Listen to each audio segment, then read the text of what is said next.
Agradeço a Ele a minha segunda vida e a missão de estar à frente do Executivo Federal. A missão não é fácil. É muito difícil.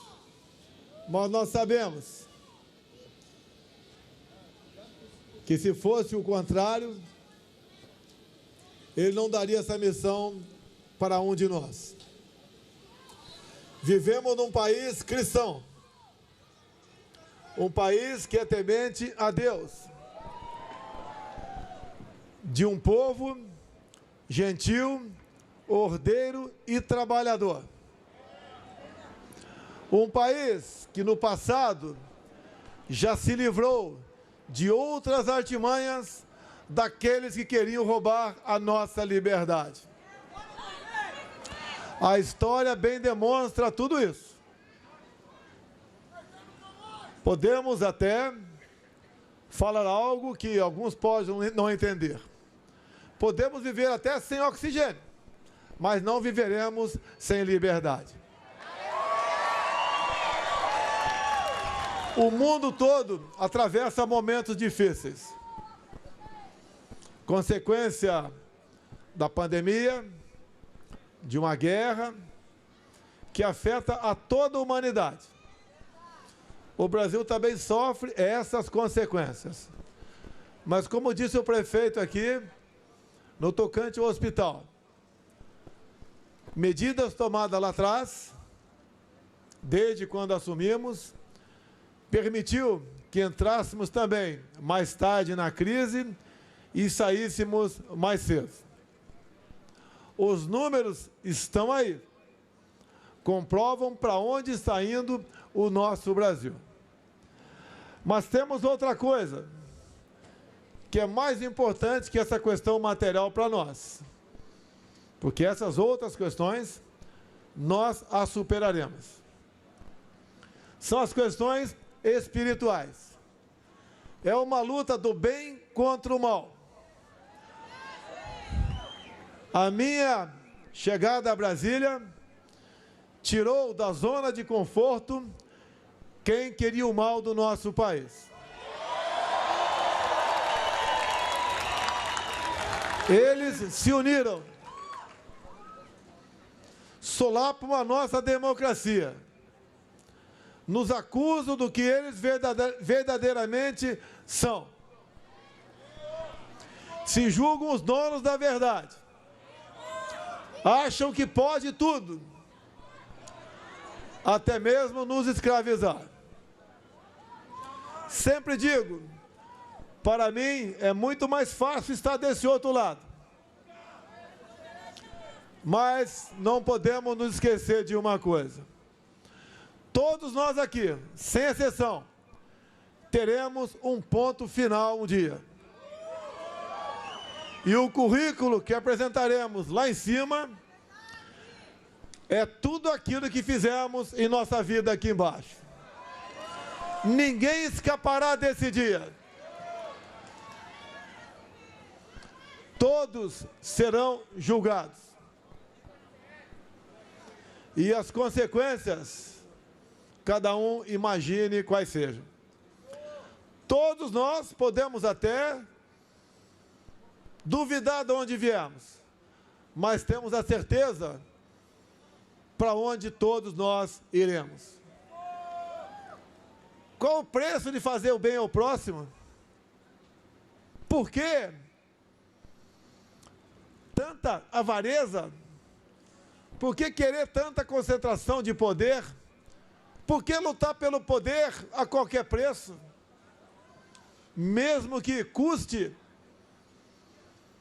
bem-estar e sofrimento para o nosso povo, repito, seria muito mais fácil estar do outro lado. Mas não esqueçam a todos aqui, sem exceção, a conta chegará para todo mundo. E a nossa alma é que seguirá o seu destino. Como disse, não é fácil. Um milagre é a minha sobrevivência. Por que não dizer, quase um milagre, uma eleição?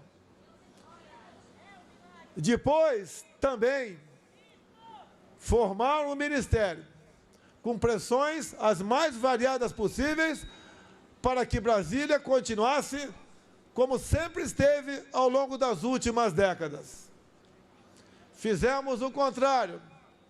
Apostamos, porque eu sempre devi lealdade a esse povo que está aqui à minha frente.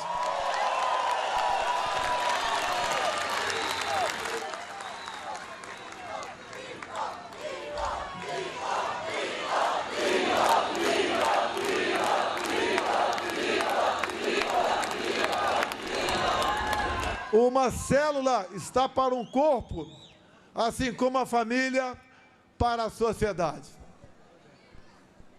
Uma família sadia, mais que lucrativa para a sociedade. É a certeza que nós viveremos em paz, em harmonia e pensando no futuro de todos nós. Nessa briga do bem contra o mal, nós sabemos o que está na mesa. Um lado defende o aborto, o outro é contra. Um lado defende a família, o outro quer cada vez mais desgastar os seus valores. Um lado é contra a ideologia de gênero, o outro é favorável. Um lado quer que seu povo se arme, para que cada vez mais se afaste a sombra daqueles que querem roubar essa nossa tão sagrada liberdade. E eu tenho dito, povo armado jamais será escravizado.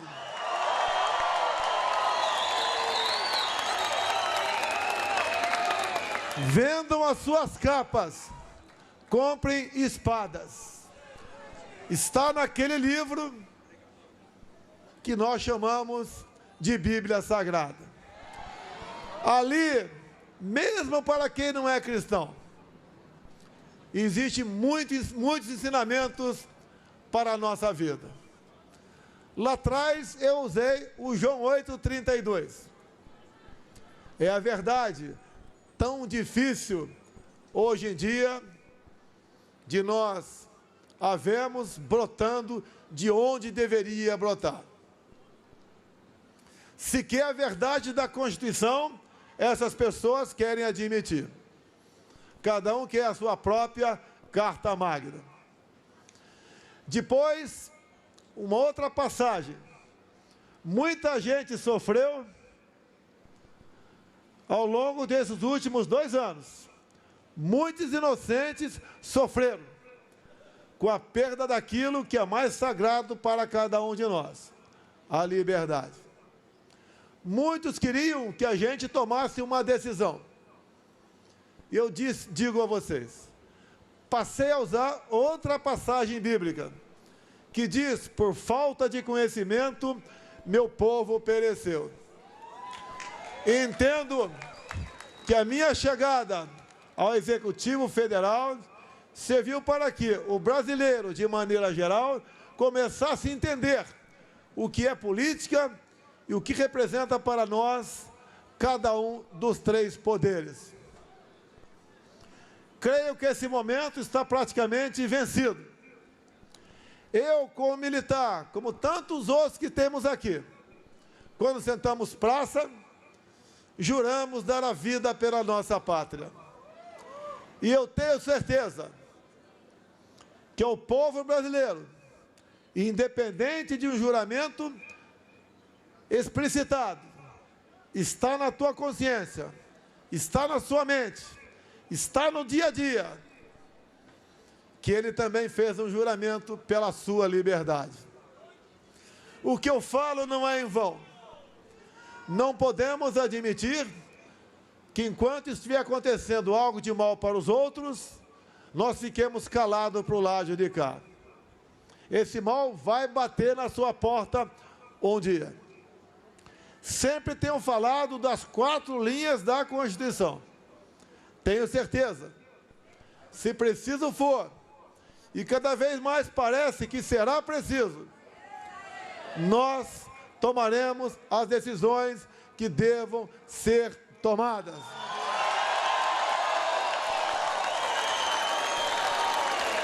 Porque cada vez mais eu tenho um exército que se aproxima dos 200 milhões de pessoas nos 4 cantos desse Brasil. Não podemos esperar chegar a 23 ou 24 e olhar para trás, nós aqui, e perguntarmos a nós mesmos o que nós não fizemos para que chegássemos a essa situação difícil de hoje em dia. Nós somos a maioria. A democracia é vocês. Vocês têm que dar o norte para todos nós. E digo uma coisa ou outra, indo para o encerramento. Uma terceira passagem bíblica serve para cada um de vocês, mas sei que serve muito mais para mim, para a função que ocupo no momento, que diz: nada temeis, nem mesmo a morte, a não ser a morte eterna. O maior pecado que qualquer um de nós pode cometer é o pecado da omissão. Sabemos o que nos espera. Pedimos a Deus que demovam essas pessoas dos seus objetivos, que não são os objetivos destes mais de 200 milhões de habitantes do nosso Brasil. Temos um país abençoado por Deus. Ninguém tem o que nós temos. Qualquer coisa que possamos pensar, temos aqui. Até mesmo aquele pequenininho estado de Roraima, lá na região norte. Ali tem uma tabela periódica embaixo da terra. O que nós vemos no Brasil é aquilo que um povo acordou, que achavam que estava acostumado a trocar de governo e continuar sendo a mesma coisa. Além da verdade, além do conhecimento e além de o que cada um tem que fazer para o bem da sua pátria, dos seus filhos e netos, nós vamos atingir a esse nosso objetivo. Hoje é um evento religioso, como tenho participado em outros pelo Brasil. Como estive ontem e anteontem em Caruaru e também em Campina Grande. Vocês não viram uma só linha na imprensa tradicional. É porque não houve nenhuma vaia. Muito pelo contrário. O povo humilde,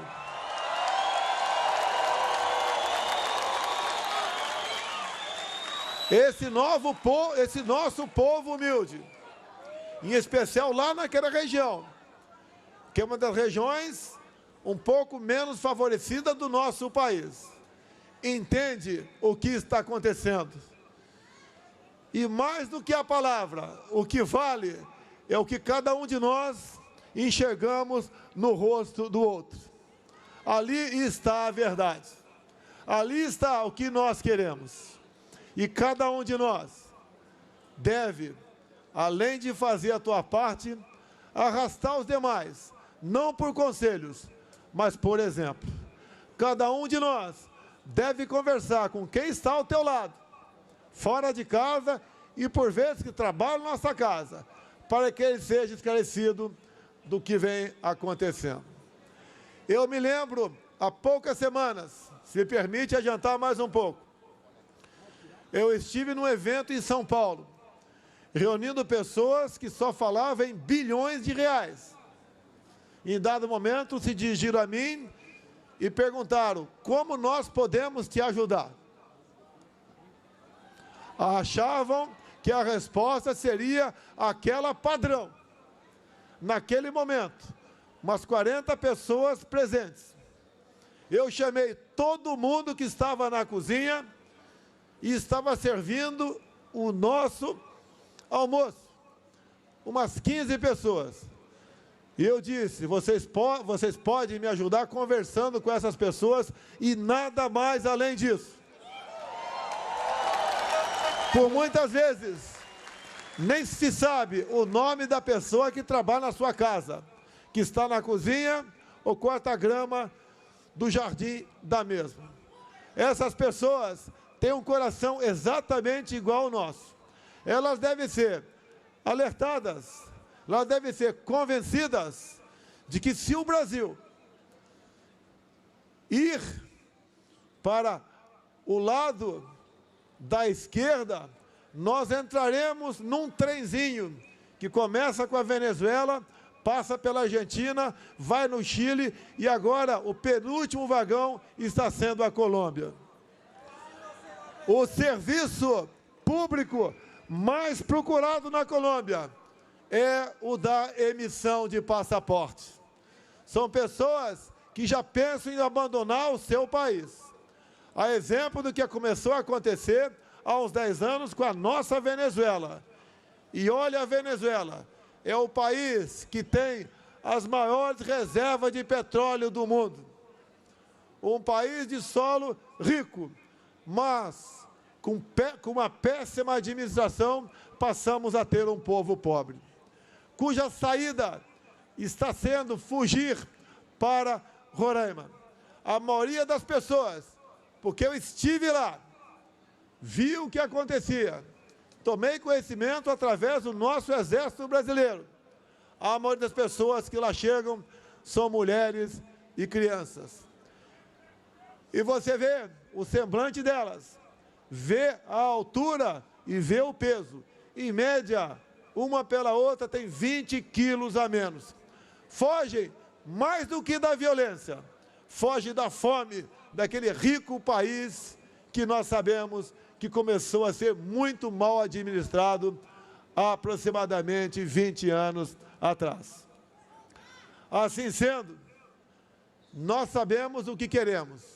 Não podemos aceitar passivamente aqueles que querem impor a sua vontade sobre nós. Vejo aqui, como disse Luciano Hang agora há pouco, como disse o prefeito também, parece que estamos perto de Dubai. Mas para isso, perder essa pomposidade, só basta acontecer uma coisa: pintarem a nossa bandeira de vermelho. Concluindo, para todos vocês, o nosso grande patrimônio são os nossos filhos. O nosso grande tesouro é a nossa família. E a nossa grande força é a nossa fé. Estou aqui porque acredito em vocês. E todos nós estamos aqui porque acreditamos em Deus.